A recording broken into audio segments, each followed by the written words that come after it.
Happy New Year! It's the end of 2013, which is crazy because it felt like it was yesterday that it was January, but apparently not. It's been an entire year since January and it's almost 2014. Oh my god! This is about the time of year where everyone does like little my New Year's resolution videos or reflecting on the year. I'm gonna do a little bit of reflection, but not too much because I suck at talking about myself. But yeah, this year has been a pretty big year for me. I feel like it's been a nice transitional step forward year before I get into next year, which is gonna change my life forever, which sounds really dramatic, but it actually is because I'm gonna move out and go to uni, hopefully if I get the grades, and oh my goodness. Oh my god! I'm so scared but so excited at the same time and I can't wait, but yeah! Yes, so that's happening next year. Yeah, back to this year. It's been great. I mean, not all of it's been great because that's life and you can't have just everything being amazing all the time, but it's wow. I went skiing for the first time this year. I went to India for the first time ever. I taught in an orphanage in India, which was incredible. I started BookTube. Ow! You guys, oh my goodness, you are so incredible and lovely and you have made my year what it is.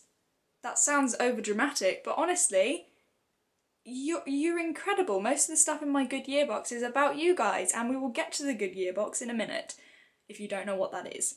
Again, to do with YouTube, I reached 1,000 subscribers and I'm now nearly at 2,000. What?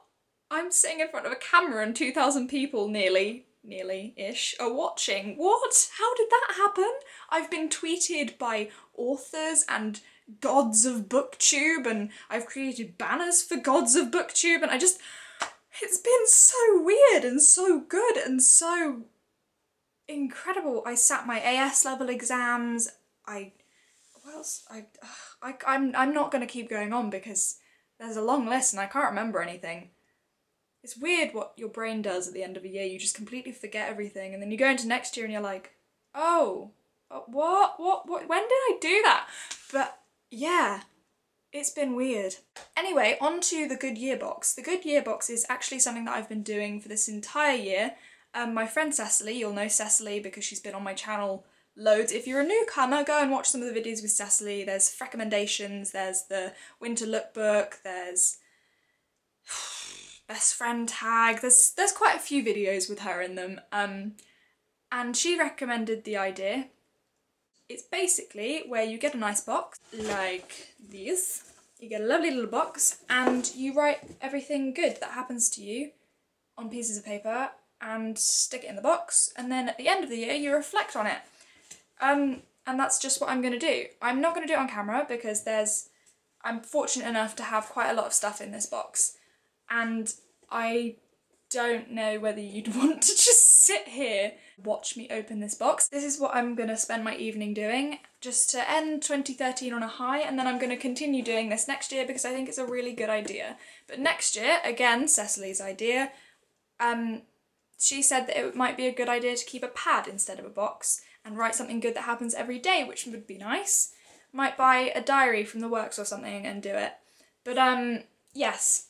If you haven't tried this idea, it's a really lovely thing to do because it just makes you all warm and fuzzy. Every time something good happens, you're like, oh my god, I have to put that in the good year box. The other thing I wanted to do in this video was to sort of wrap up the reading year because I've read more than I have read for a while this year because I think BookTube has encouraged me to read and everybody sort of always reading and always being sort of recommending things. It's been so lovely and I've never been sort of wanting something to read. I've always got something on the go. So I'm going to go through my top 10 books of 2013. These are in no particular order, I've just kind of picked them off my shelves and they're in the order that I've just chucked them in a pile. So the first book that I picked was William Shakespeare's Selected Poems. If you haven't read any Shakespeare, his poems are a good place to start. These are a collection of a lot of his sonnets. I read this in the summer in a hammock when it was really sunny and it was heaven. The next book I picked was The Library of Unrequited Love by Sophie Divry. It is a French soliloquy translated into English, and it's basically about a guy or person who gets stuck in a library overnight, and this librarian lady here, whose thoughts we're following, gets chatting to him and just sort of goes on a life rant, really. It's really funny and really, really good. The next book I have isn't really a book, it's an essay, and it is Politics and the English Language by George Orwell. This has helped my essay writing acutely. Oh my goodness. For aspiring writers, or people who love language and things like that, seriously read it. The next book I picked was The Scarlet Letter by Nathaniel Hawthorne. Apart from the introduction, which was so long and so boring, but I did read anyway because I'm stubborn like that, this book was amazing. As you can see, I've got millions of little tabs in there, sort of marking quotes and imagery that I love. So yes, very good. My next book is The Great Gatsby by F. Scott Fitzgerald. Now, the first time I read this, I didn't particularly enjoy it because it was during my A-levels, I was studying for my exams, I was reading it on a Kindle, and I just wasn't taking it in. For some reason, if I read a book on a Kindle, it doesn't go in. I don't know why. I think it might be the lack of the turning page motion, but I just forget. I forget the words, and I feel like I didn't fully enjoy this, but actually reading it, it was an amazing story. I love the story to pieces, and I just, oh my god. But when I first read it, I didn't fully appreciate it, but after seeing the film, I want to reread it. This is probably going to be one of the first books that I reread during 2014. The next book I have is called Severed Heads, Broken Hearts by Robin Schneider. This is called something different in the USA. I think it's called The Beginning of Everything. I read it on a plane, and it was a 9-hour plane journey, and I devoured it in one sitting. It was that good. I was walking through the airport, and my mum was like, oh my god, oh my god, oh my god, oh my god, oh my god. And my mum was like, you're gonna get us chucked out of the airport, seriously, we're not gonna get through customs if you're like this. And I'm like, but mum, look! And she was like, oh. But yes, this book was incredible. It was like a mix of The Fault in Our Stars, Eleanor and Park, The Perks of Being a Wallflower, and with like a dash of with a dash of Dash and Lily's Book of Dares, all wrapped into one. Oh my goodness, it was so good. Yes, yes. Mwah. Loved this. I will review it next year. Haven't done it yet, but I will do it. The next book I picked was indeed Dash and Lily's Book of Dares by Rachel Cohn and David Levithan. As you know, I read this over Christmas and I reviewed it recently. It was so good.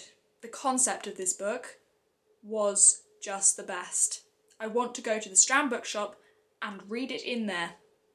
Or just go to the Strand bookshop full stop. I want to leave a red notebook in a bookshop and have my dream guy pick it up and just us live happily ever after. Just needs to happen. 2014, that is what I'm expecting of you. The next book I picked was The Book Thief by Marcus Zusak, and this is another one that I recently reviewed. I can't even fathom words to describe this book. The next book I chose was Eleanor and Park by Rainbow Rowell, and as you know from my review of this, if you've seen it, I have so much love for this book. It's not even can't even speak. Can't even speak about it. It's so eloquent and so accurate and so romantic and just so cute and so very realistic in the love development, and love development realism is just my favourite thing in contemporary. I just love it. So if you haven't read this year, get on it next year.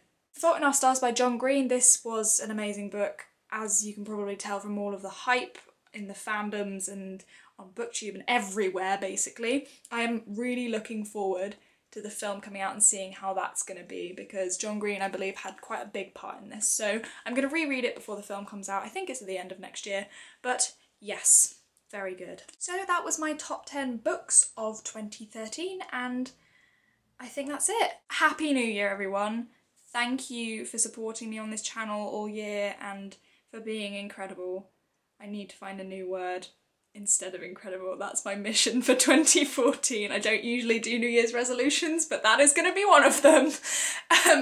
Yes, Happy New Year, and I hope your 2014, the year of 2014 for you guys, is going to be the best ever.